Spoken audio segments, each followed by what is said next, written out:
Alright, first for a quick visual overview of the radio.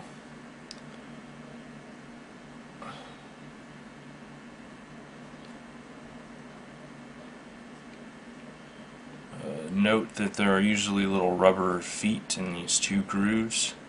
I removed them because I wanted to take the radio apart to see how well it was built inside and to measure the voltage from the solar panel.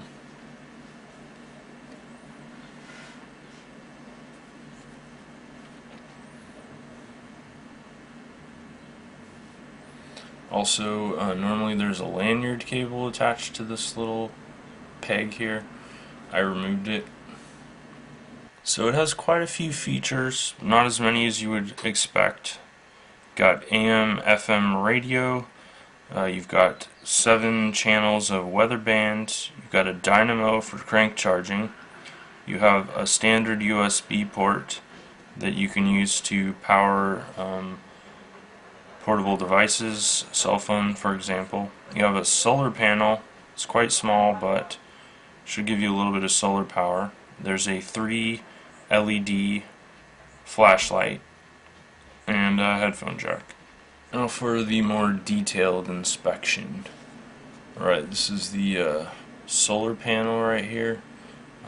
When I took the radio apart and I measured the voltage, I was getting a steady 1.5 volts from ambient lighting, and of course it's the milliamps that's important. Here's the telescoping antenna.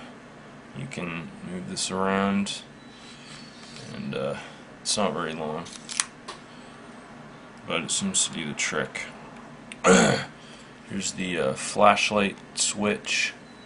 I like this kind of switch because a quick press gives you a burst, and then if you hold it down it locks in. One nice thing about the flashlight, it's quite bright, and the lenses on the front here actually focus the beam into a single point for high brightness over long distance, and it works well. Although the actual light output of the device is less than you would expect for 3 LEDs. Alright, front, got your channel selector here, you've got your tuner. That's just a piece of black tape I put on there, and you've got your on-off / volume. Okay, just the bottom. This is the battery compartment. Let's just take a quick look inside there. It's kind of annoying, you have to actually use a screwdriver to get this off, but it makes sense because you're probably not going to be changing the batteries very often, if ever.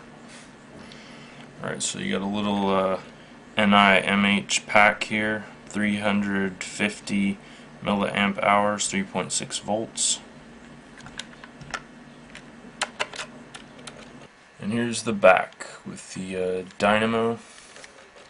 It's a very well made dynamo, but a little bit tricky to get it to pop out. You can push it there or pull it here. It actually is quite secure, so it's a bit straining to get it out of there.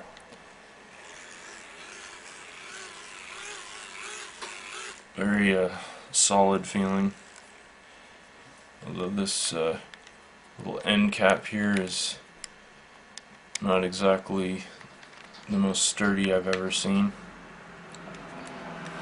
Alright, now here's the business end.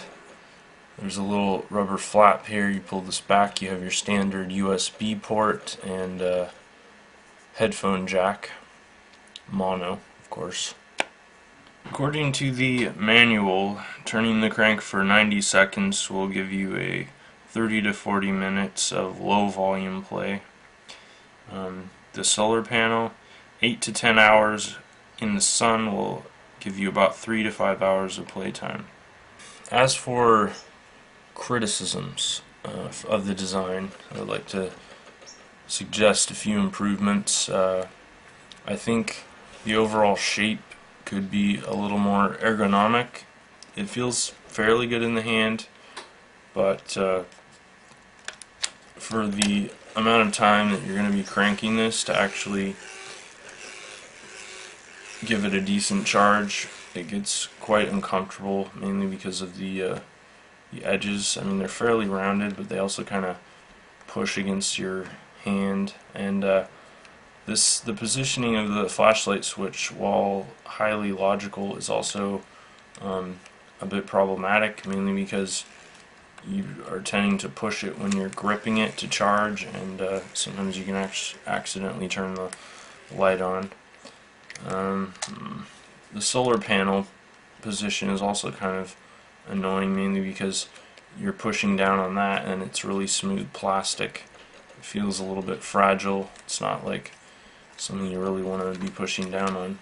Well, the good thing I can say for the body design is that this groove, or this inset section in the bottom here, actually kind of helps you grip it with your hand. The switches are low profile, so they don't really stick into your hand, so that's a plus. My second criticism would be the channel selector.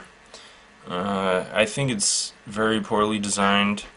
You have two indicators and two selections that you can make. It's a little bit confusing. I would have gone with a third radial switch.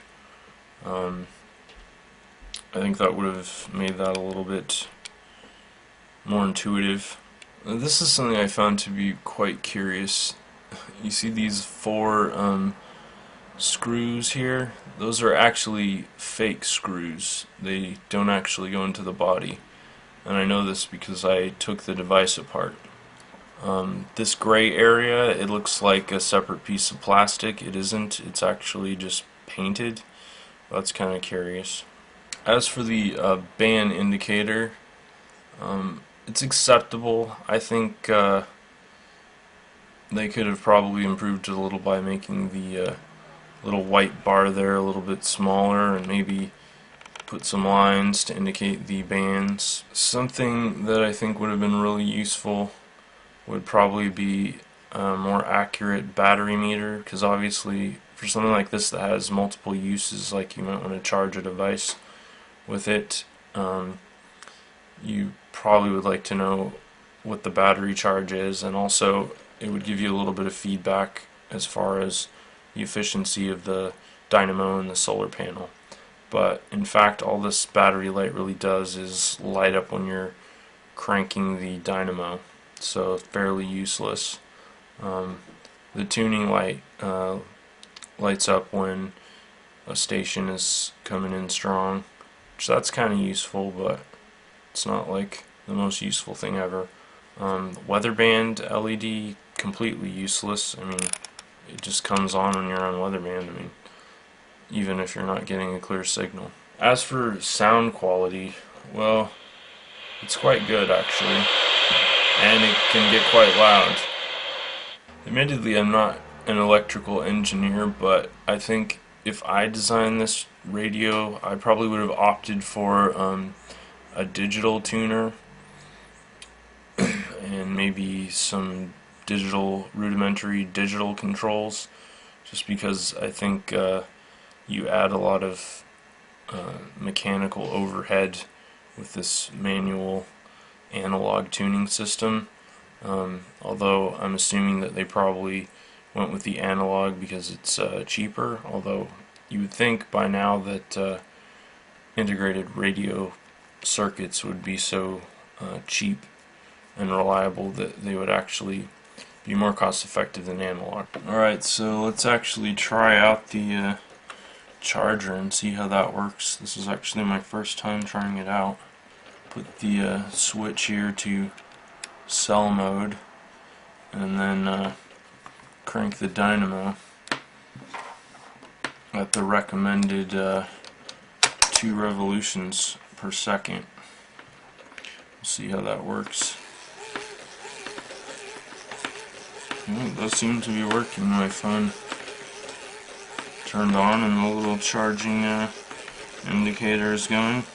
Very useful, and grants the owner of the radio a degree of power independence, which is very valuable in my opinion. And that wraps up the review. So thanks for watching.